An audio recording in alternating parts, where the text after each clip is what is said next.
कौशल्य विकास प्रशिक्षणाच्या लक्षवेधीवरून विधानसभेत खडाजंगी। मंत्री मंगलप्रभात लोढा यांच्या उत्तरानंतर विजय वडेट्टीवारांचा संताप। विधानसभेत वडेट्टीवारांनी फाडली लक्षवेधीची प्रत। विधिमंडळ अधिवेशनाचा आज शेवटचा दिवस। मुख्यमंत्री देवेंद्र फडणवीस अंतिम आठवडा प्रस्तावाला उत्तर देणार। भाजप शिवसेनेच्या आमदारांना राष्ट्रीय स्वयंसेवक संघाकडून अल्पोपहार। बौद्धिकाऐवजी वरिष्ठ पदाधिकाऱ्यांसोबत झाला अनौपचारिक संवाद। शिंदे फडणवीसांचं अधिकाधिक एकत्र राहण्याचा प्रयत्न।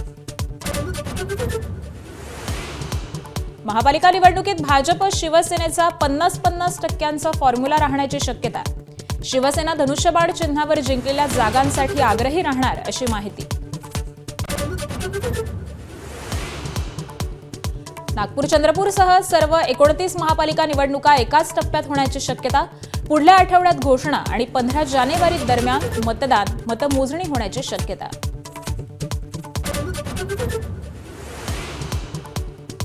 19 डिसेंबरला भारतात मोठा राजकीय भूकंप। मराठी माणूस पंतप्रधान बनणार।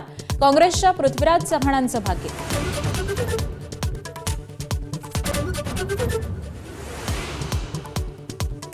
विधिमंडळात अनुसूचित जाती जमाती आणि मागासवर्गीयांच्या प्रश्नांना स्थानच मिळत नाही। राष्ट्रवादीच्या राजकुमार बडोलेंचा सरकारला घरचा आहे।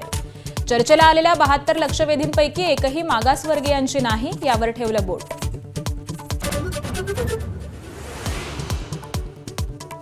एसआयआरच्या विरोधात आज दिल्लीत काँग्रेसची मोठी निदर्शनं। रामलीला मैदानावरच्या आंदोलनात राहुल, प्रियंका आणि खरगे सहभागी होणार।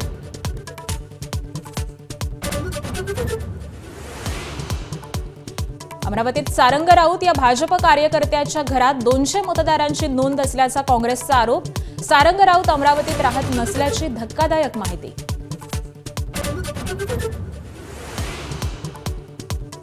जुन्नर वनविभागात आतापर्यंत 68 बिबटे पकडले। जिल्हाधिकाऱ्यांची माहिती।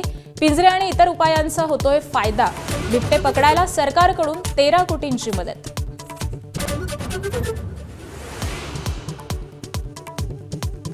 अर्जेंटिनाचा जगप्रसिद्ध फुटबॉलपटू लिओनेल मेस्सी आज मुंबईकरांच्या भेटीला। वानखेडेवर सेलिब्रिटी आणि चाहत्यांना भेटणार, तर संध्याकाळी फॅशन शोमध्ये भाग घेणार। भारत आणि दक्षिण आफ्रिका यांच्यातली तिसरी T20 आज 5 सामन्यांच्या मालिकेत 1-1 अशी बरोबरी झाल्यानं चुरस शिगेला। सूर्यकुमार आणि गेलच्या बॅटिंगकडे असेल साऱ्यांचं लक्ष।